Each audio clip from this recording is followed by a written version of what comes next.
जी सलाम, हिंदुस्तान की उम्मीद। तो लगातार हम ये देख रहे हैं कि जिस तरह से रैलियां हो रही हैं, तमाम जगहों पर बयानबाजी का सिलसिला जिस तरह से जारी है, वहां पर आम आवाम से जुड़े जो मुद्दे हैं वो पूरी तरह से गायब हैं। बात राष्ट्रवाद की हो रही है, दहशतगर्दी की हो रही है, देशद्रोह कानून की हो रही है, 370 की हो रही है, 35A की हो रही है, अफस्पा की हो रही है, हिंदू मुस्लिम की हो रही है, जात बरादरी की हो रही है, लेकिन जो आवाम से जुड़े मुद्दे हैं वो पूरी तरह से गायब हैं। और क्या एक फेज निकल चुका है, दूसरा फेज कल है? क्या इसी के इर्द गिर्द ही ये चुनाव लड़ा जाएगा? क्योंकि तस्वीर तो कुछ ऐसी ही बन रही है और लगातार इसमें इजाफा ही हो रहा है। इस पर बात करने के लिए खास मेहमानों का पैनल मेरे साथ जुड़ गया। इनका तारुफ मैं आपसे कराना चाहूंगी। मेरे साथ तो मौजूद है शकील अंसारी साहब, सीनियर लीडर हैं कांग्रेस के। इसके साथ ही जयराम विप्लव बीजेपी के लीडर मेरे साथ जुड़ गए हैं। ऋषि मिश्रा सीनियर जर्नलिस्ट के तौर पर मेरे साथ जुड़ गए हैं और डॉक्टर प्रवेश कुमार चौधरी साहब है पॉलिटिकल एनालिस्ट के तौर पर मेरे साथ जुड़ गए हैं। तमाम मेहमानों का बहुत बहुत इस्तकबाल है। जयराम विप्लव जी, आपसे शुरुआत में करना चाहूंगी और सवाल मेरा आपसे ये है कि 2014 में जब आपने इलेक्शन लड़ा था तब आपका नारा था विकास का, सबका साथ का, सबका विकास का। आप बहुत सारी इस तरह की योजनाएं लाए जिनके नाम बहुत अच्छे अच्छे थे, बहुत बड़े बड़े थे, अट्रैक्ट किया लोगों को आपने, और उसके बाद आप इख्तिदार में आए, फुल मेजॉरिटी में आए। 5 साल के बाद जब आपका वक्त आया, जब आप जनता को हिसाब देते, आप ये बताते कि क्या किया, क्या नहीं किया, क्या छूट गया, आगे 5 साल में आप क्या करने जा रहे हैं, उस सबको दरकिनार करके ये बताइए कि सिर्फ राष्ट्रवाद, दहशतगर्दी, हिंदू मुस्लिम, जात पात, इन्हीं की बात क्यों हो रही है?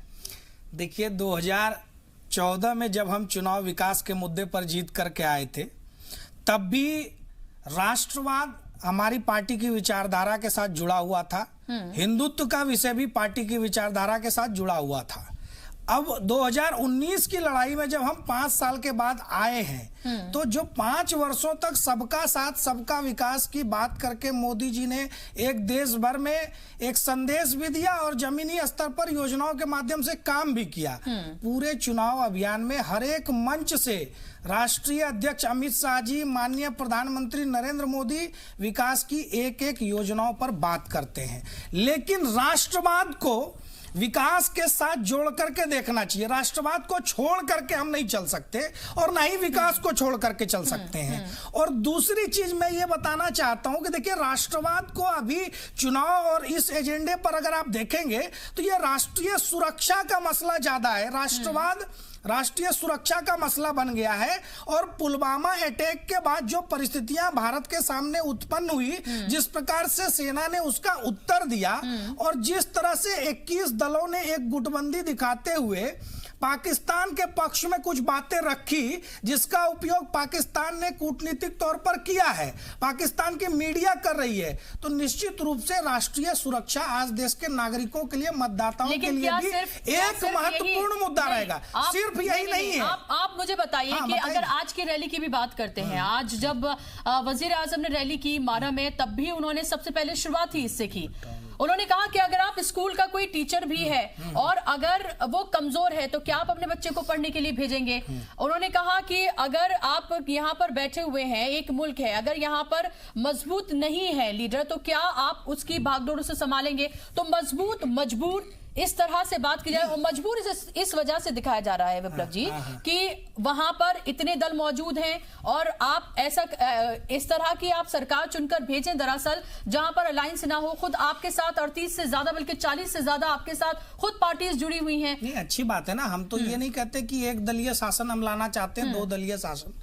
देखिए, स्थिति यह है कि भारतीय जनता पार्टी ने 5 साल अपने नेतृत्व में एनडीए की सरकार चलाई है। हम फुल मेजोरिटी की सरकार है, मजबूत सरकार है, निर्णय लेने की सरकार है और मजबूत सरकार कहने का हमारा हक है। लेकिन देखिए, अगर हंग पार्लियामेंट आता है, नहीं मैं आपको पूरा मौका दे रही हूँ, एक मिनट मेरा सवाल ले लीजिए। अगर हंग पार्लियामेंट आता है और अगर होती है और अगर आप दूसरी पार्टी से अगर आप अलायंस करते हैं तो क्या आपकी मजबूर सरकार होगी? फिर राजनीति में अगर मगर की कहीं कोई जगह नहीं है, जब होगी तब देखी जाएगी। पहले आज तो अगर तो सोच के रखना पड़ता है सुनिए ना, वो तो मैं मजबूर सरकार आज किसने कहा?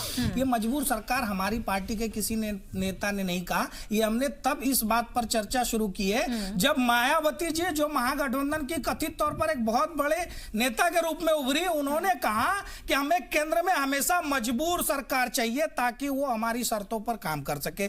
तो ये मजबूर सरकार का नैरेटिव दूसरे पक्ष के लोग चला रहे हैं और मजबूत सरकार का वादा, मजबूत सरकार की बात हम कर रहे हैं। ठीक है, मैं आपको शामिल करूंगी। शकील अंसारी साहब, आप देखें कि ना सिर्फ बीजेपी की तरफ से इस तरह से कहा जा रहा है, बल्कि तमाम पार्टियां इसी तरह का नैरेटिव पेश कर रही हैं।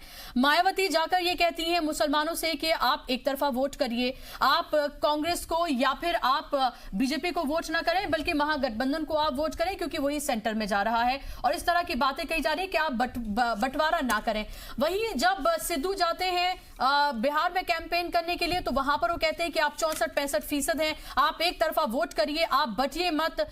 इस तरह की बातें क्यों कही जा रही हैं? आखिर क्या मुसलमान कोई भेड़ बकरी है कि जिस तरफ आप एक तरफ हाकेंगे सब हकते चले जाएंगे? उनकी अपनी कोई चाहत, अपनी कोई बात, अपने कोई मुद्दे नहीं है क्या?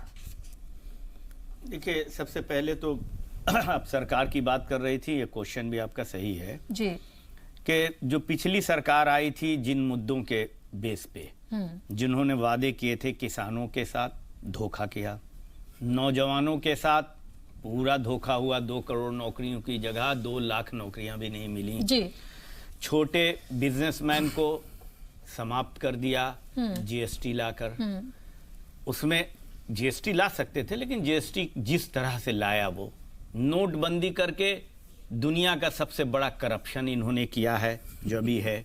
इन्होंने कहा था कि एक फौजी के गर्दन के बदले 10 लाएंगे, लेकिन ये इतिहास बन गया कि ये 5 साल का मोदी जी के दौर में सबसे ज्यादा हमारे फौजियों को शहादत देनी पड़ी है, ये भी रिकॉर्ड है। तो ये मैं एक मिनट पूरा कर लूं बस।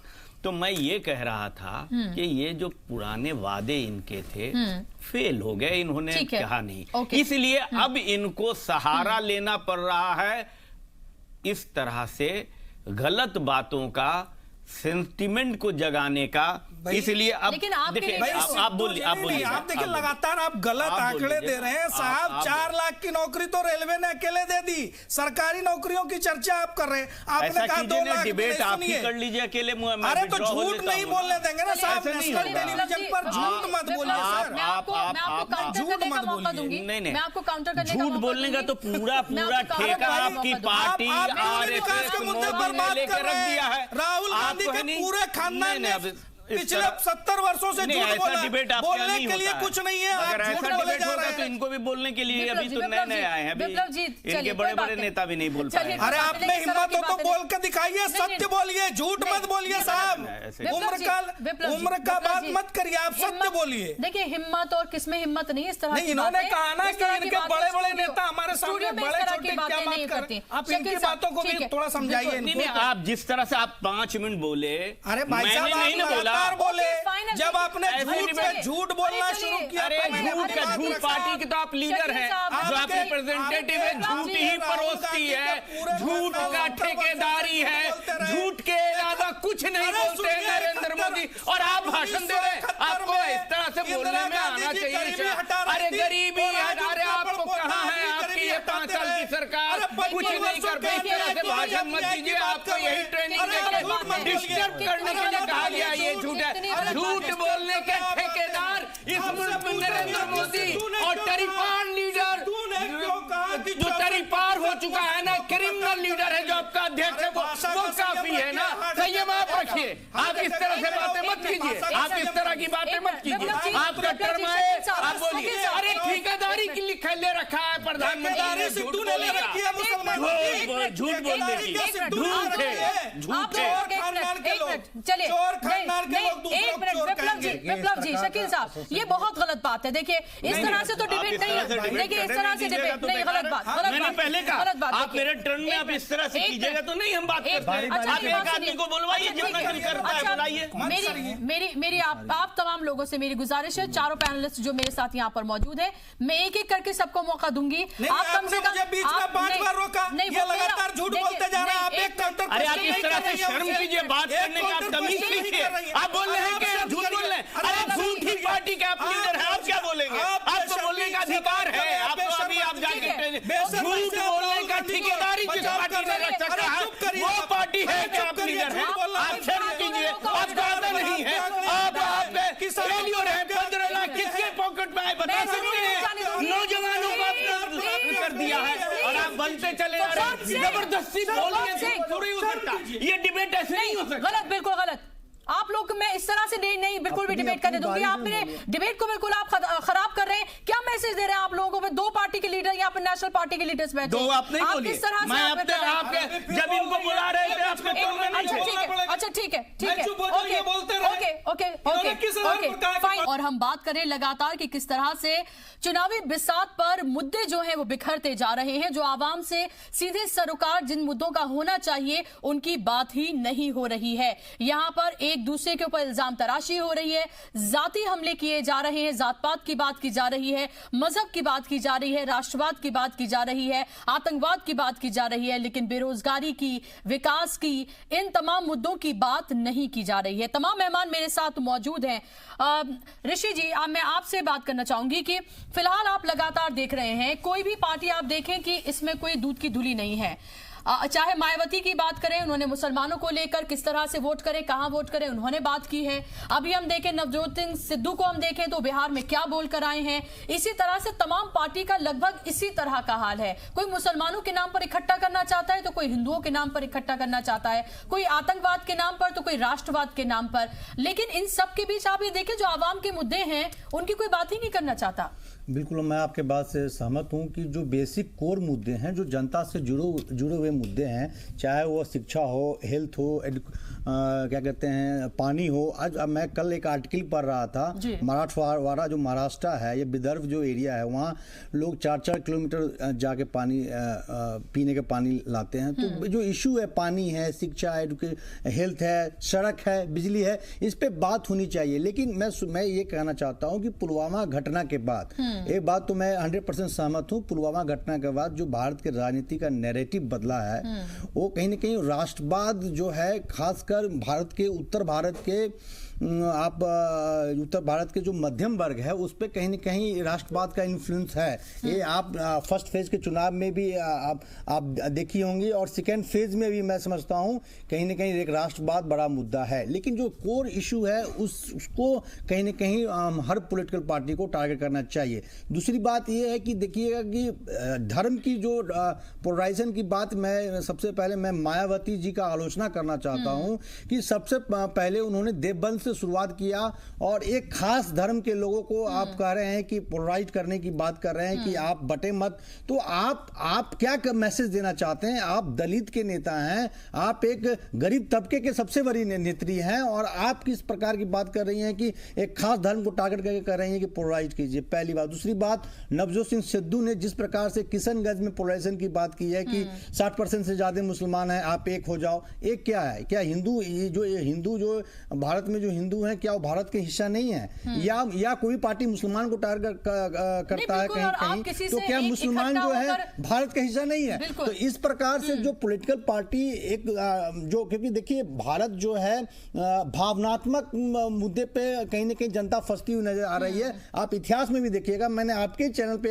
एग्जाम्पल दिया था कि चंद्रशेखर एक बड़े नेता हुआ करते थे भारत के, और कन्याकुमारी से लेके भारत के हर हिस्से में उन्होंने पदयात्रा किया था। उनका लग रहा था कि इंदिरा गांधी के सरकार को डी-एस्टैब्लिश अगले चुनाव में कर देंगे। इंदिरा गांधी की 1984 में हत्या होती है और चंद्रशेखर बलिया से चुनाव हार जाते हैं। तो भावनात्मक जो मुद्दे, भावनात्मक रूप से लोगों को कंफ्यूज किया जाता है, इसमें मैं हर पॉलिटिकल पार्टी को इसके लिए जिम्मेवार मानता हूं। जी, डॉक्टर प्रवेश, आप इसको किस तरह से देख रहे हैं? क्योंकि हम ये लगातार देख रहे हैं कि तमाम पार्टियां इसी तरह का मुद्दा उठाती हैं। जब आप ये कहते हैं कि मुसलमान एक हो जाएं, यानी कि आप पहले से ही क्लियर डिवाइड डिवाइड आप पैदा कर रहे हैं। मुसलमान इकट्ठा हो जाए, यानी कि फिर आप हिंदुओं को भड़का रहे हैं। आप ये कह रहे हैं कि वो भी फिर ये सोचेंगे कि अच्छा ये पार्टी जो है कि सिर्फ और सिर्फ मुसलमानों की है, और आप इधर कह रहे हैं कि हिंदू कंसोलिडेट हो जाए। तो कोई हिंदुओं को कंसोलिडेट करता है, कोई मुसलमानों को कंसोलिडेट करने की बात करता है, मुद्दों की बात कोई नहीं करता। कोई ये नहीं कहता कि देखिए हम आपके लिए ये करेंगे इसलिए आप हमें वोट दीजिए। एक तो एक चीज समझने की जरूरत है कि कोर इशू सभी लोगों ने कहा, ये कोर इशू है क्या? क्या राष्ट्रवाद या राष्ट्रीय सुरक्षा, क्या ये कोर इशू नहीं है क्या? अगर देश में अशांति आ रही है आतंकवाद के माध्यम से, कट्टरता के माध्यम से, तो यदि राष्ट्र को मजबूत करना है तो राष्ट्रवाद की बात तो होगी ना जी। मेरा बुशरा जी मेरा एक हमारे पैनलिस्ट तमाम बैठे हैं, आपने 35A का इशू भी इसमें दिया, धारा 370 की बात भी करी। मेरा कुछ काम है 35A पे, तो मैं थोड़ा बताना चाहूंगा आपको। आज तक इस देश की मीडिया और ना इस देश के जो तमाम हुक्मरान बैठे हैं, तमाम लीडरान बैठे हैं, उन्होंने कभी इस मुद्दे को नहीं उठाया। इस 35A के कारण से वाल्मीकि समाज जो जम्मू कश्मीर का है, जो 50-55 के दौर में, 60 के दौर में कश्मीर बुलाया गया, आज तक अपने मौलिक अधिकारों को भी प्राप्त नहीं कर पाया है। आपकी जानकारी के लिए बता दूं, केवल लोकसभा के चुनाव में वो वोट कर पाता है, ना वो विधानसभा के चुनाव में वोट कर पाता है, ना वो पंचायत के चुनाव में वोट कर पाता है, ना वो कोई जमीन खरीद सकता है, ना कोई वो और तमाम शिक्षण संस्थानों से कोई लाभ प्राप्त कर सकता है। इस प्रकार की अमानवीयता यदि हो रही है देश के अंदर, तो अगर इस मुद्दे को उठाया जाए, कोई एक पार्टी अगर उसको उठाती है, तो इसमें गलत क्या है? एक चीज, अगर धारा 370 के कारण से एक हमारे एक ही देश में एक रियासत अपने लिए कुछ अलग विशेष अधिकार मांगती है, अलग संविधान, अलग झंडे की बात करती है, तो ये कहां तक ठीक है? और जबकि आप देखेंगे कि डॉक्टर अंबेडकर धारा 370 पे क्या बात कहते हैं, उसको जोड़ते नहीं है। तो मेरा सवाल आपसे ये है कि ये मुद्दे तो लगातार बीजेपी के मैनिफेस्टो में हमेशा से रहे हैं। राष्ट्रवाद की बात करें, 35A की बात करें, 370 की बात करें, ये हमेशा से उनकी मैनिफेस्टो में रहे हैं। 2014 में भी थे। 5 साल गुजरने के बाद, चलिए माना कि उनके यही मुद्दे हैं, तो इसी में बात कर ली जाए कि 5 साल गुजरने के बाद आखिर उन्होंने इस मुद्दे को लेकर क्या किया। पीडीपी जैसी एक पार्टी के साथ उन्होंने 3.5 साल रियासत में सरकार चलाई। अब उसी पार्टी को पानी पी के कोसा जा रहा है। 35 से 370 को लेकर आप एजेंडा ऑफ अलायंस बनाते हैं और ये बात करते हैं कि इस मुद्दे को लेकर कोई बात नहीं होगी क्योंकि आप उनके साथ सरकार बना रहे हैं, और फिर आप जब 2019 में वोट मांगने के लिए जाते हैं तो फिर आप सेम बात करते हैं। नहीं, ये बात देखिए, ये भाजपा का प्रश्न है। भाजपा ने गठबंधन किया क्यों? क्या पता वो उस गठबंधन के समय में भाजपा ने यह प्रयास किया कि हमारी ताकत जम्मू से बढ़कर और कश्मीर में जाएगी। आप देखिए, कोई भी पॉलिटिकल अलायंस अगर होता है तो उसका कहीं ना कहीं कुछ एक मोटिवेशन होता है उसके पीछे। जो भाजपा है, भारतीय जनता पार्टी है, उसका जो जनाधार है वो जम्मू में है जी, वो कश्मीर में नहीं है। थोड़ा लद्दाख में उनको वोट मिल जाता है, पर कश्मीर में वो अभी एक जो कोई लोन करके कोई कैंडिडेट लड़ी थी, मुस्लिम कैंडिडेट लड़ी थी, उसको थोड़ा वोट पड़ा था, वो शायद 2nd नंबर पे वहां रही थी। तो कश्मीर, क्या पता गठबंधन इसलिए वो कर रहे थे कि कश्मीर में उनका वोट बढ़े, कश्मीर में वो सीट जीत कर आए। आने वाले समय में वो 35A को लेकर के और 370 को लेकर के तमाम बड़े फैसले ले सकते हैं। ऐसा उन्होंने प्रयास में शायद गठबंधन किया। उसके लिए तो मरकजी हुकूमत की विल पावर की जरूरत है। उसके लिए आपको वहां असेंबली में आपको सरकार बनाने की जरूरत थोड़ी है। उसके लिए तो मरकजी हुकूमत की विल पावर की जरूरत है। वहां पीडीपी के साथ हुकूमत बनाने की जरूरत थोड़ी है 35 से और 370 को लेकर। अब 2019 में अगर कश्मीर में हुकूमत नहीं बना पाए तो क्या फिर इसकी बात नहीं करेंगे? नहीं बुशरा जी, जो ये जमहूरियत में हम लोग जी रहे हैं ना, डेमोक्रेसी में जी रहे हैं, जब हम डेमोक्रेसी में जी रहे हैं तो डेमोक्रेसी में विचारों को लेना और अपने विचार के प्रति लोगों को जागरूक करके जनमत तैयार करना बहुत आवश्यक है। यदि सरकार एकदम से निर्णय ले ले 35A पे या 370 पे, तो स्थितियां अलग हो सकती हैं। कश्मीर का फैसला है, कश्मीर की आवाम को पता चलना चाहिए कि जम्मू में क्या हो रहा है, या गोरखास जो आपकी सुरक्षा के लिए आए थे कभी जम्मू कश्मीर के अंदर, उनके साथ क्या हो रहा है। आपको जानने के लिए जानना चाहिए। आपको जनता को अवेयरनेस करके उनको जानकारी हो। इसके लिए अगर उन्होंने अलायंस किया तो कहीं ना कहीं मुझे लगता है कि वो एक राजनीतिक रूप से अगर देखता हूं तो कहीं ना कहीं उनका एक प्रयास था कि जनता के अंदर अपनी बात को लेकर हम सरकार के माध्यम से जा सकते हैं, क्योंकि कश्मीर में तो उनकी एंट्री थी ही नहीं। आप देखेंगे बीजेपी कश्मीर में नहीं पहुंच पाती, लद्दाख के हिस्से। दूसरी चीज, जम्मू कश्मीर का मतलब जम्मू कश्मीर और लद्दाख के 3 हिस्से आते हैं, लेकिन हम कभी भी कश्मीर की बात केवल करते हैं, हम जम्मू की बात नहीं करते, और जम्मू की बात करते हैं तो जम्मू के दलितों की बात नहीं करते, जम्मू की बात करते हैं तो गोरखास की बात नहीं करते, जम्मू की बात करते हैं तो तमाम जो माइग्रेंट बाहर पाकिस्तान से उनकी बात नहीं करते हैं, और लद्दाख की बात करते हैं तो लद्दाख में तमाम बुद्धिस्ट भी हैं और तमाम लोग हैं, उनकी बात नहीं करते। इसलिए हमको कम से कम इन इश्यूज को देखना चाहिए। इसलिए राष्ट्रवाद एक तो कोर मुद्दा है, वो इसलिए मुद्दा है क्योंकि वो राष्ट्रीय सुरक्षा के साथ जुड़ा हुआ है, और इस राष्ट्रवाद की परिधि में तो क्या कोई कांग्रेस अलग नहीं हो सकती। हेल्थ इस सबसे ऊपर है, रोटी कपड़ा मकान हेल्थ इन सबसे ऊपर है जयराम जी, कि बेसिक जो मुद्दे हैं, अगर किसी के पेट में रोटी नहीं है, किसी को कारोबार नहीं मिल रहा, या शिक्षा नहीं मिल रही है, सही स्वास्थ्य नहीं मिल रहा है, क्या इससे ऊपर है?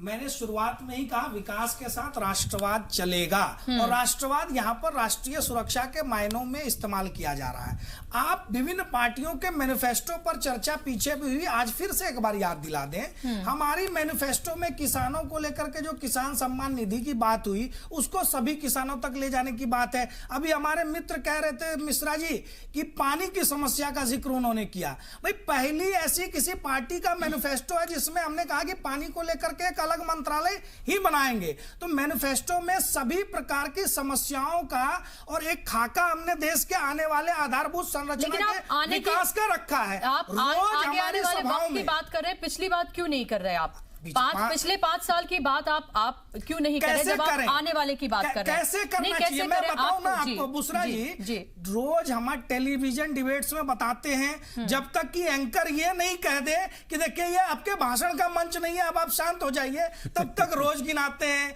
कि हमने 8 करोड़ उज्ज्वला की गैस दे दी, 10 करोड़ परिवारों को शौचालय दिया, 50 करोड़ परिवारों को हमने आयुष्मान योजना का लाभ दिया। तो एक प्रकार से 22 करोड़ परिवारों के अंदर हमने एक उनका जीवन स्तर ऊपर उठाने के लिए काम किया। हमने भारत को विश्व की 6ठी सबसे बड़ी अर्थव्यवस्था बनाने का काम किया। व्यापारियों के लिए जीएसटी जैसे ला करके हमने एक ईज ऑफ डूइंग बिजनेस में दुनिया के अंदर 65 अंकों की छलांग लगाई। आज भारत एक वैश्विक शक्ति के रूप में उभर रहा है। मिशन शक्ति के माध्यम से हमने अंतरिक्ष में 4था स्थान हासिल किया।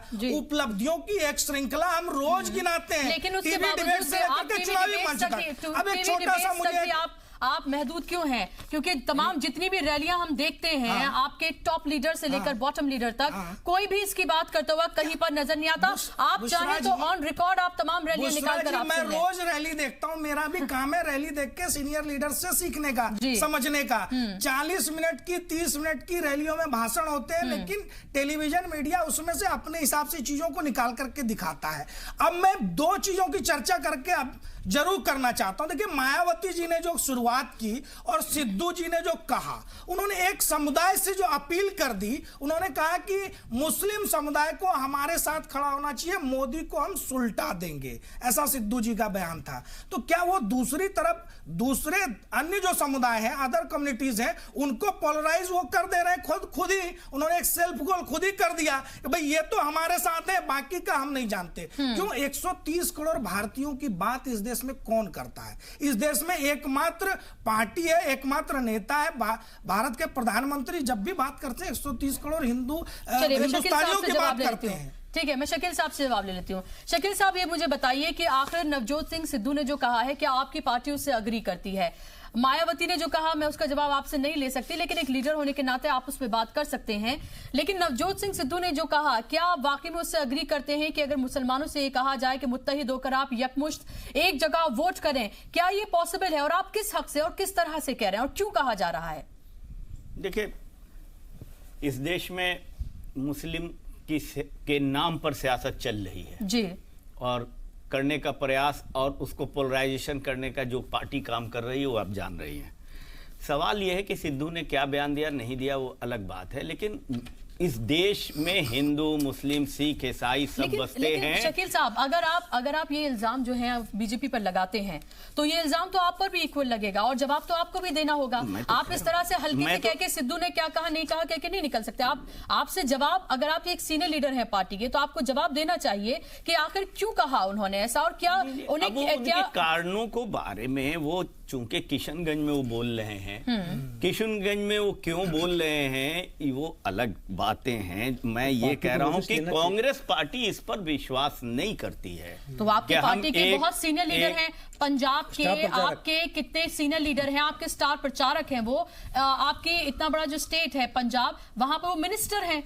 ठीक है ना, जी। बहुत लोग हैं, कैबिनेट के मिनिस्टर बहुत लोग हैं, प्रधानमंत्री जी डिसएग्री कर जाते हैं और उनको बोलने की आजादी दे देते हैं। तो आप में कंपैरिजन है दोनों में? ये कंपैरिजन नहीं, आप ये बात जो आप बोल रहे हैं सिद्धू ने वहां पर एग्जैक्टली क्या कहा, एग्जैक्टली मैं आपको वर्ड्स बता रही हूं, वो अलग है। और सिद्धू हूं। अगर ये कहें तो हम कांग्रेस पार्टी सारे लोगों को लेके चलने वाली, हिंदू, मुस्लिम, सिख, ईसाई सबको लेके चलने वाली है। और अभी आप सिद्धू के सिर्फ एक बयान के ऊपर अगर डिबेट कर रहे हैं तो बोलिए हम पूरी तैयारी करके आते, आपको बता देते कि क्या है नहीं है उनको। अरे बहुत सारी चीजें हैं इसमें, बहुत सारी चीजें हैं जो आप उन पे बात कीजिए ना, जो और सी बातें हैं जिस पर सब लोगों को, आप सिर्फ सिद्धू के बयान पर और लोगों के भी इस मुल्क में बयान चलते हैं ना।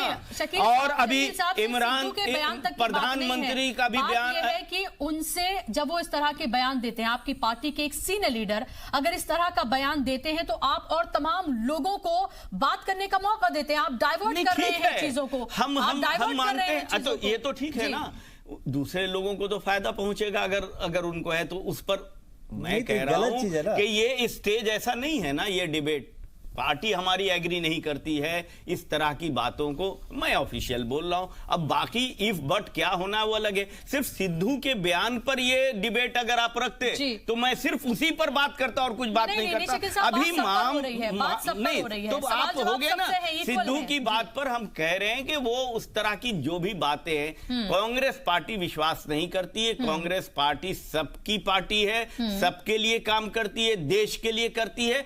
और देश को डेवलपमेंट की जो अभी कुछ बातें आ रही हैं, जैसे लगता है कि 5 साल में ही सारा देश का सबसे ऊंचा मुकाम हासिल हो गया। जो ये देश आजादी के टाइम में एक सुई नहीं बनाता था, आज स्पेस साइंस से लेके कई बड़े बड़े नेताओं की पैदाइश भी नहीं थी जब रिसर्च यूनिट यहां बन चुके थे, स्पेस साइंस पर तरक्की हो चुका था। देश में किसानों के लिए जो बुरे हालत थे, ग्रीन रेवोल्यूशन हो चुका था इस मुल्क के अंदर। और आज जो आप बताते हैं एक पार्टी, हम पूछते हैं किसी पार्टी का ये एक अधिकार नहीं है। राष्ट्र की सुरक्षा इस देश की एक एक जनता के दिलों में बसता है, लेकिन किसी देश के प्रधानमंत्री को दुनिया में नहीं सुना गया हो कि शहादत के नाम पर बालाकोट में ऐसा हुआ, पुलवामा में ऐसा हुआ, इसलिए कांग्रेस को वोट, इसलिए आप कांग्रेस को वोट मत दीजिए। नहीं बीच में सुनिए, बोलूंगा मैं ना, बोलूंगा, आपसे इजाजत नहीं लूंगा। किसी देश में विपक्ष का नेता दूसरे देश से जिससे वार छिड़ी हो उसके साथ उसकी भाषा में बात नहीं करता। 21 दलों की प्रेस कॉन्फ्रेंस करके राहुल गांधी जी ने जो बात कही वो पाकिस्तान की संसद से लेकर के मीडिया और पाकिस्तान के प्रधानमंत्री जी ने अभी कहा है कि मोदी से ही हाथ मिला के हम करेंगे। कहा ना, मोदी से हाथ मिला रहे हैं ना। और मोदी जी का बिना प्लानिंग प्लेन जो है लाहौर उतर जाता है। और सबसे ज्यादा फौजियों की कुर्बानी अगर हुई है तो इस 5 साल में हुई, इसलिए इनका कहना कुछ है और करना कुछ है। इनकी स्थिति क्यों सिद्धू को हाथ जोड़ के ये बयान देना पड़ रहा है? ये जानते हैं कि चुनाव में ये हारने जा रहे हैं।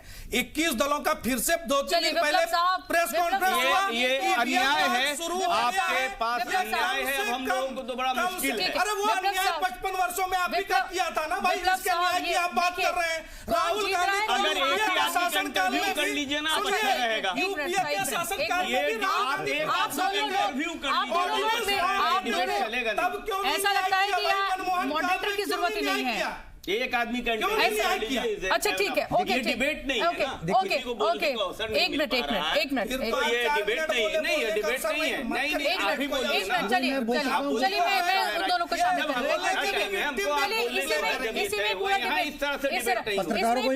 पूरी डिबेट इसी में खत्म हो जाएगी। ये डिबेट पूरी इसी में खत्म हो जाएगी कि आपने क्या कहा और मैंने क्या कहा। जब मैं बोलता हूँ आप बोलने की किसी और को इजाजत देते हैं, तो ये डिबेट तो नहीं है ना। ठीक है, ये पक्षपात और एक आदमी का इंटरव्यू कर लीजिए आप, इससे अच्छा। यहाँ पर तो नहीं कह सकते, मेरी डिबेट में आप नहीं कह सकते कोई पक्षपात है, कुछ नहीं, एकदम पक्षपात है। क्या आप बोलने का, जब मैं बोलता हूँ तो एक और दूसरे लोग भी बोलते हैं, तो ये कैसे मौका मिल रहा है? ये मौका कैसे है? मैं दूसरे लोगों को नहीं बोलता, आप मेरे पर इल्जाम लगा सकते हैं, इसलिए आप किसी को रोक नहीं रहे हैं, आप डिबेट पर्टिकुलर नहीं चला पा रहे हैं ना। बोलने नहीं देते। अरे भाई, कांग्रेस की भाषा में आप नहीं बोलेंगे तो इल्जाम लगेगा ना। आप भी कह दीजिए राहुल गांधी जिंदाबाद, न्याय योजना जिंदाबाद। मुझे किसी का जिंदाबाद मुर्दाबाद नहीं करना है। नहीं, मुझे यहाँ किसी का जिंदाबाद मुर्दाबाद नहीं करना। इस तरह के अल्फाज का आप इस्तेमाल ना करें। दोनों लोग बैठकर तो आप लोगों के लिए बेहतर होगा, क्योंकि यहाँ पर हम जर्नलिज्म करने के लिए आए हैं। यहाँ पर हम लोग जर्नलिज्म करने के लिए आए हैं, सवाल पूछने के लिए आए हैं। परेशानी ये है आजकल ये है कि जिससे भी सवाल पूछो उसे परेशानी होती है। परेशानी ये है कि जिससे भी सवाल पूछो, जिसकी भी दुखती रग पर आप हाथ रखें, परेशानी उससे होती है। ये एक पक्षपात हो गया। आप किसी को कोई राइट है अपना बोले, और एंकर का राइट है सवाल पूछने का, लेकिन जब दूसरा कोई बोले और दूसरा बोलता रहेगा, ये जायज नहीं है। मुझे लगता है कि आप मेरे राइट को सिक्योर ही नहीं कर रहे हैं। आपका राइट तो आपको राइट को दिया जब बोलना चाहता हूं। अच्छा, डिबेट को आगे बढ़ाइए। दूसरे लोग बोलने नहीं देते हैं। डिबेट को आगे बढ़ाइए। ठीक है, अब इस तरह से डिबेट करना भी तो मुश्किल हो जाता है ना। लेकिन मेरा सवाल आपसे ये है ऋषि जी, आप ये देख रहे हैं इस तरह का ये चुनावी माहौल है, उसमें डिबेट करना तक मुश्किल है, तो यहाँ पर ये सवाल करना कि मुद्दे उठाए जाएंगे आम आवाम के या नहीं उठाएंगे, तो बेमानी सा ही लगता है। क्योंकि लग ये रहा है कि यहाँ पर ना कोई सुनने के लिए तैयार है और ना कोई कहने के लिए तैयार है, और यही वजह है कि लगातार या इस तरह की बातें करनी पड़ी हो। बदजुबानी जो है वो लगातार जारी है तमाम पार्टीज के बड़े बड़े लीडर्स की तरफ से भी, और इस इलेक्शन को इसी तरह से डाइवर्ट भी किया जा रहा है। देखिए, अभी जो डिबेट का जो अभी हाल है, तेरा आरोप मेरा आरोप, मेरा आरोप तेरा आरोप के बीच में जो डिबेट में जो साउंड जो आती है, मेन इशू छुप जाती है, तो मैं ये कहूँगा अपने अपनी बारी में बोले। लेकिन एक बात तो इस बात का कांग्रेस के नेता शकील साहब जी भी एहसास होगा कि खास एक वर्ग को आपने शुरू से, जब से आपने शासन में रहा, एक वर्ग को टारगेट किया। आप खुद आपके ए के एंटोनी का रिपोर्ट जो आपने जब यूपीए 2 चुनाव हार गई, एंटोनी साहब का जो रिपोर्ट आया, एंटोनी साहब रिपोर्ट में यही ने कहा कि एक खास वर्ग को कांग्रेस ने तरजीह दिया, जिसके कारण कांग्रेस की इतनी बड़ी हार हुई है। तो खुद ए के एंटोनी साहब, इनके जो बड़े नेता हैं, उन्होंने ये रिपोर्ट दिया कि हमने एक मुसलमानों को ज्यादा तरजीह दिया, जिसके कारण हिंदू बहुसंख्यक जो है इनसे खिसक गई। पहली बात, यदि नवजोत सिंह सिद्धू इनके स्टार प्रचारक हैं, नवजोत सिंह सिद्धू इस प्रकार के बयानबाजी किशनगंज, बिहार में किशनगंज में कहते हैं, तो क्या पार्टी कार्रवाई की? पार्टी उस पर चुप्पी क्यों है? राहुल गांधी उस पर क्यों नहीं बोला? राहुल गांधी क्या उस पर कार्रवाई करेंगे नवजोत सिंह सिद्धू पे? क्या कांग्रेस को सिर्फ मुसलमान का ही वोट चाहिए, हिंदू का वोट नहीं चाहिए? आप ये क्या कहते हैं 68% मुसलमान है, आप एक यूनाइट हो जाओ, मोदी को बाहर कर देंगे। तो क्या आपको सिर्फ मोदी को बाहर करने का ही लक्ष्य है? जनता के जो मेन इशू है, आप नवजोत सिंह सिद्धू का भाषण उठा के देखिए। मुझे बहुत दुख होता है कि नवजोत सिंह सिद्धू कोर इशू पे एक बार बात नहीं की है, मोदी की सरकार का एक बार आलोचना नहीं की है, लेकिन धर्म में बांटने का प्रयास किया गया है। ऋषि जी, मैं उनसे जवाब लूं, लेकिन उससे पहले मैं आपसे कहूं कि ये सिर्फ नवजोत सिंह सिद्धू, हर नेता पे लागू होता है, हर पार्टी का आप ये देखें कि लगभग यही हाल है कि जाति हमले किए जा रहे हैं, ये कहा जा रहा है कि देखिए मुझे बुरा कहा जा रहा है, देखिए मेरे ऊपर हमला किया जा रहा है, देखिए मेरे साथ ये किया जा रहा है, इस तरह की बातें कही जा रही है। आप देखिए, हर गुड्डू पंडित, जो मैं उसका नाम भी नहीं लेना चाह रहा था, के जो कैंडिडेट हैं, वो एक नेता का बॉडीगार्ड और ड्राइवर हुआ करता था। मैं उस नेता का भी नाम नहीं लेना चाहता हूँ क्योंकि वो जेल में है, उसका बॉडीगार्ड हुआ करता था। आज वह हर पार्टी में घूम चुका है, चाहे RLD हो, बसपा हो, सपा हो, और मायावती ने उसको उम्मीदवार बना दिया है। और आप जो कल राज बब्बर के जिस प्रकार से बयानबाजी हुआ है, आप देखिए कितनी हमारे जो लोकतंत्र में जो बिलो द बेल्ट हमला करने का जो एक स्टाइल बन गया है, एक फैशन बन गया है। माँ की गालियां तक दी माँ का गाली दी जाती है, या आजम खान देखिए, जी आजम खान ने एक महिला के लिए बिलो द बेल्ट जाके हमला किया है, क्या पार्टी कार्रवाई करेगी? तो नहीं होती है। सभी के शीर्ष नेता सब अपनी पार्टीज को जो है वो डिफेंड करते हुए नजर आते हैं। ठीक है विप्लव जी, मैं आपके पास आऊंगी। शकील साहब, आपके ऊपर क्योंकि इल्जाम लगाया गया, ये कहा गया है कि आपकी पार्टी ए के एंटनी का यहाँ पर हवाला दिया गया ऋषि जी की तरफ से। ऋषि जी को बस एक ही चीज का हम बताना चाहते हैं कि एंटनी कमेटी की रिपोर्ट अगर उन्होंने पढ़ा होता तो शायद ये आम जो धारणा वाली बात है वही नहीं बोलते। एंटनी ने कहा था कि ये इल्जाम जो कांग्रेस के ऊपर लगाया गया उसको हम क्लियर नहीं कर पाए, ये धारणा बन गई कि कांग्रेस पार्टी मुसलमानों की पार्टी। ये नहीं कहा था कि हम ऐसा किया है। तो ये आपके राष्ट्रीय प्रवक्ता प्रियंका चतुर्वेदी ने कहा है कि गुंडों की पार्टी हो गई है कांग्रेस, गुंडों को ज्यादा तरजीह मिलता है। आपके राष्ट्रीय प्रवक्ता है, आज ही का पढ़ लीजिए। आज प्रियंका चतुर्वेदी ने क्या कहा, गुंडों की पार्टी है कांग्रेस। भाई और भी पार्टियों के बारे में भी आप बोलते तो अच्छा लगता। नहीं, आप बोल रहे हैं प्रियंका चतुर्वेदी का बयान आज आया है कि गुंडों की पार्टी है। हमारे साथ दो लोगों ने मिसबिहेव किया, हमारे साथ जिस लोगों ने मिसबिहेव किया उसको फिर से पार्टी में कांग्रेस ले ली है।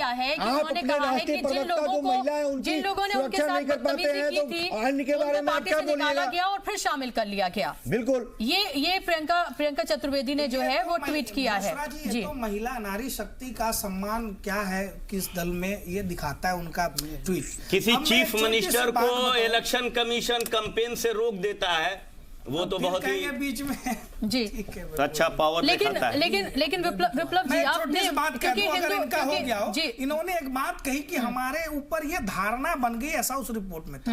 वो धारणा तब बन गई जब आपने बात की हिंदू आतंकवाद की।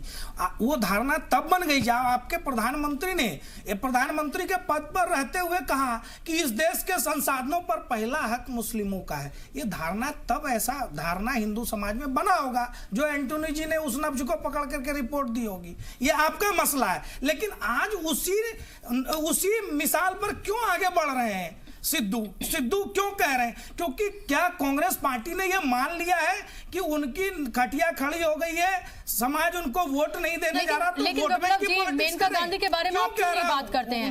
मेनका गांधी के बारे में आप क्यों नहीं बात करते जब मेनका गांधी ये कहती हैं, वहां पर जाकर ये कहती हैं? जी, आप मेनका जी का नाम लेंगे, जिनका भी भारतीय जनता पार्टी ऐसे किसी भी बयान के साथ खड़ी नहीं है और हमारी पार्टी ने इस प्रकार के किसी भी बयान का खंडन किया है। से ये पूछते हैं, दूसरी चीज जब आप कांग्रेस से ये समाजवादी पार्टी आजम खान के साथ खड़ी होती है। ठीक है, जब आप कांग्रेस से, बीएसपी से, तमाम पार्टी से जब आप ये सवाल पूछते हैं कि उन पार्टीज ने क्या किया उसको लेकर, तो ये सवाल तो आपसे भी पूछा जाएगा ना कि आपकी पार्टी के नेता जो इस तरह का जब बयान दे रहे हैं, चाहे वो सत्ती हो या फिर इस तरह से मेनका गांधी दे रही हूं, आपकी पार्टी ने क्या किया? इलेक्शन कमीशन ने उन्हें कैंपेन करने से रोका है ना, आपकी पार्टी ने तो कोई कार्रवाई नहीं की। ठीक है, इलेक्शन कमीशन ने किया, पार्टी थोड़ी ना चुनाव में अभी इलेक्शन कमीशन का ही हाथ में कर रहे हैं। हम आपसे कुछ नहीं कह रहे, हम तो आपसे इतना कह रहे हैं, कुछ नहीं कह रहे, हम तो ऋषि जी को कह रहे हैं कि ये एक्सपेक्टेशन कर रहे हैं हम लोगों से। अरे और पार्टियों से भी कुछ एक्सपेक्टेशन कीजिए ना। मेरी बात तो सुनिए ना साहब, मैं जो कह रहा हूं, उन्होंने प्रश्न पूछा, उत्तर सुनिए। मैं तो केवल इतना कह रहा हूं कि ठीक है, जिसने गलती की चुनाव आयोग ने उसको सजा दी, यह चुनाव आयोग का अधिकार है। लेकिन सिद्धू जी इस नैरेटिव के साथ क्यों जा रहे हैं? हमारी पार्टी ने तो आज तक किसी एक समुदाय से अपील नहीं की कि भाई आप हमसे वोट, हम ही को वोट कीजिए। इस पोलराइजेशन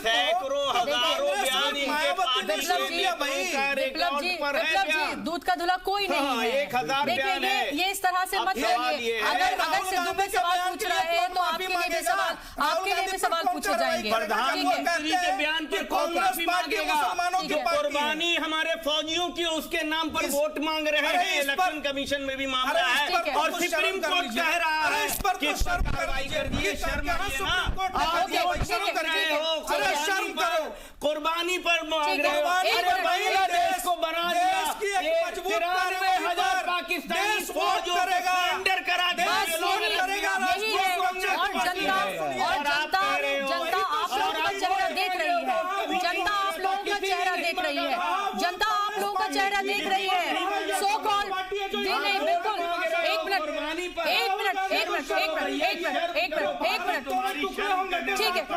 ठीक है विप्लव जी सब पार्टीज का यही हाल है। सवाल ये भी पूछा जा सकता है, इंदिरा गांधी वाली अगर वो थी तो अटल बिहारी वाजपेयी वाली भी बीजेपी भी थी, ठीक है, और तमाम तरह के फर्क तमाम पार्टीज में आए हैं। तो ये कहना कि पहले क्या था और अब क्या था वो एक अलग बात है। और ये भी लोग देख रहे हैं कि बार बार मैं सवाल पूछती हूँ विकास के मुद्दों की, बार बार डिबेट जो है वो डाइवर्ट होती है तमाम ऐसे मुद्दों पर जिनसे कोई सरोकार नहीं है। और अब मैं डॉक्टर प्रवेश को इसमें शामिल करना चाहूंगी। प्रवेश जी, आप ये लगातार आप ये देखिए कि तमाम जो नेता हैं वो जिन रैलियों में जा रहे हैं, जहां वो बात कर रहे हैं, चाहे वो बीजेपी के हों, कांग्रेस के हों, तमाम लीडर्स जो हैं या तो बांटने की बात कर रहे हैं या फिर विकास से डाइवर्ट करने की बात कर रहे हैं। एक तरफ ये कहा जाता है कि 5 सालों में कुछ ही नहीं किया गया, दूसरी तरफ ये कहा जाता है कि 55 सालों में कुछ नहीं किया गया। तो एक दूसरा जो है वो अपने आप को एक दूसरे से बेहतर बनाने की इस होड़ में लगा हुआ है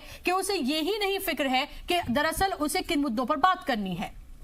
नहीं, राजनीति का ये बहुत निचला स्तर है, इसमें तो कोई दो राय नहीं है।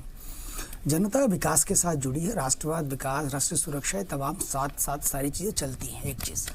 और जिस तरह से राजनीति के अंदर ये पॉलिटिकल लीडर्स भाषणों के अंदर किसी एक जाति धर्म को लेकर के करते हैं, वो चीज़ें बिल्कुल भी बर्दाश्त से बाहर होती हैं आम आदमी के लिए। आम आदमी इन पर वोट भी नहीं करता है, ऐसा भी हमको लगता है।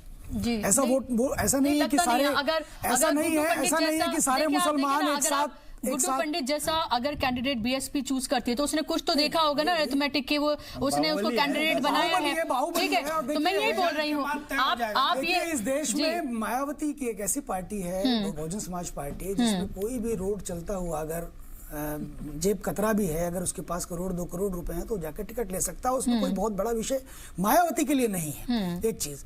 तो इसलिए ये सोचना कि बसपा से गुड्डू पंडित चुनाव लड़ लिए वो अलग चीज है।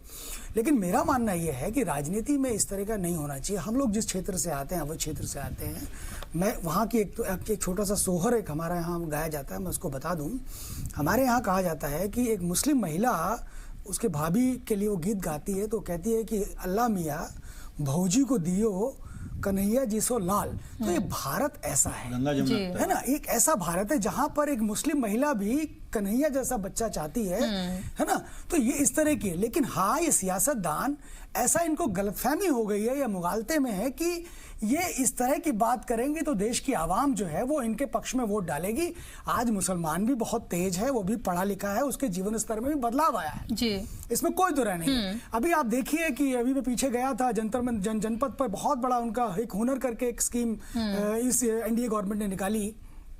उसमें इतने लोगों से मैंने बात करी, काफी कुछ सुधार, जिन्होंने पैसा लेकर के मुद्रा से या तमाम योजनाओं से जो पैसा लिया, हुनर के उनके जो फाइनेंस के स्कीम जो है वहाँ से माइनॉरिटी फाइनेंस कॉर्पोरेशन से जो पैसा लिया, कुछ छोटे छोटे काम धंधे खोले, उससे लोगों को रोजगार मिला। और रोजगार मिलने के कारण से उनके जीवन में बदलाव आया। उनके बच्चे अब मदरसे में न पढ़ करके या प्राइवेट स्कूलों में पढ़ रहे हैं। मेरे गाँव में, रायबरेली से आता हूँ, मेरे गाँव के अंदर मुस्लिम बच्चे पहले कहीं वो मदरसे में जाया करते थे, आज वो अच्छे स्कूलों में जाने लगे हैं। तो जीवन में बदलाव आया है। और ये बहुत मुगालते में चल रहे हैं कि भाई ऐसा इनको अगर हम कह देंगे कि मुसलमान एकजुट हो जाओ तो हो जाएंगे।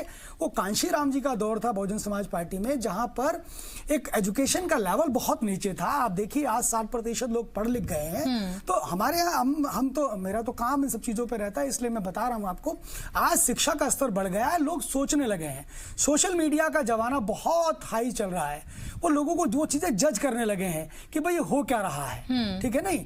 तो विकास भी एक मुद्दा है, राष्ट्रवाद भी एक मुद्दा है, राष्ट्रीय सुरक्षा भी मुद्दा है, और तमाम जो चीजें हो रही हैं उनसे बहुत ज्यादा आवाम को फर्क पड़ने वाला है, ऐसा मुझे तो कम से कम नहीं लगता है जी। लेकिन क्या आपको नहीं लग रहा ऋषि जी के तमाम पार्टीज भी टिकट भी उसी तरह से देखती हैं? पूरा ये कैलकुलेशन होता है कि यहाँ पर कितने मुस्लिम, कितने हिंदू, हिंदुओं में भी कितनी कौन सी कास्ट के यहाँ पर मौजूद हैं, किस जात का, किस जाति के कितने वोट परसेंटेज है, किसका असर किस पर ज्यादा है, किस तरह से है।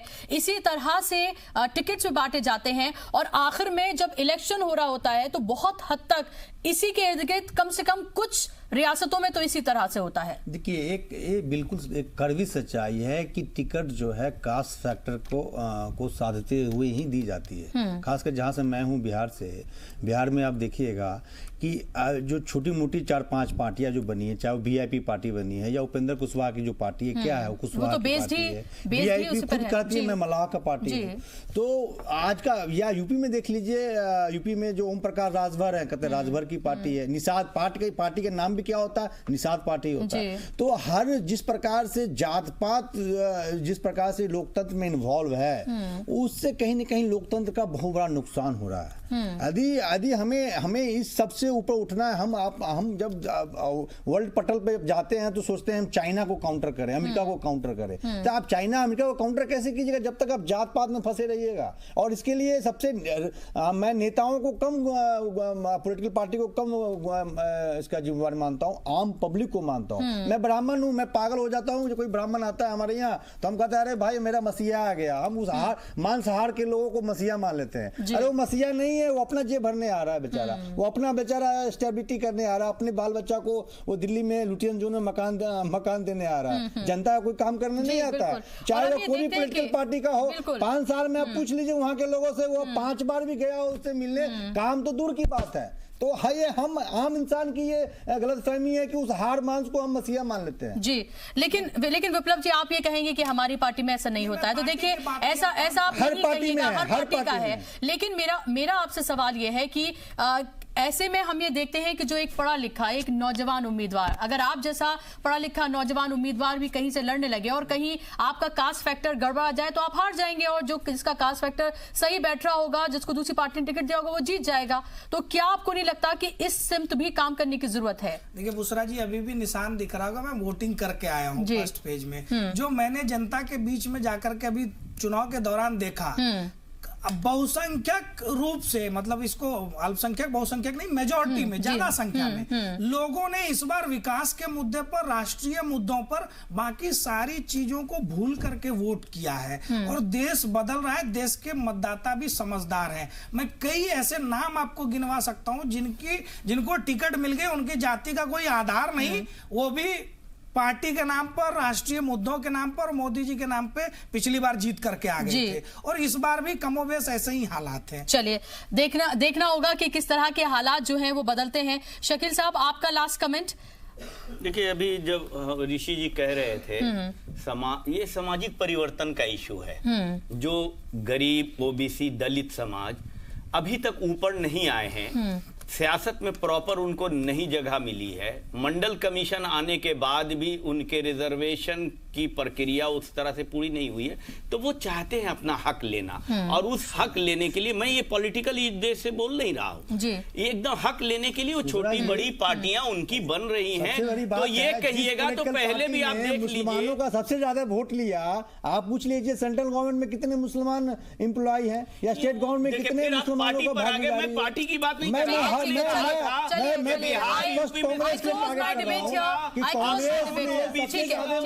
बहुत शुक्रिया आप तमाम लोगों का इस डिबेट का हिस्सा बनने के लिए।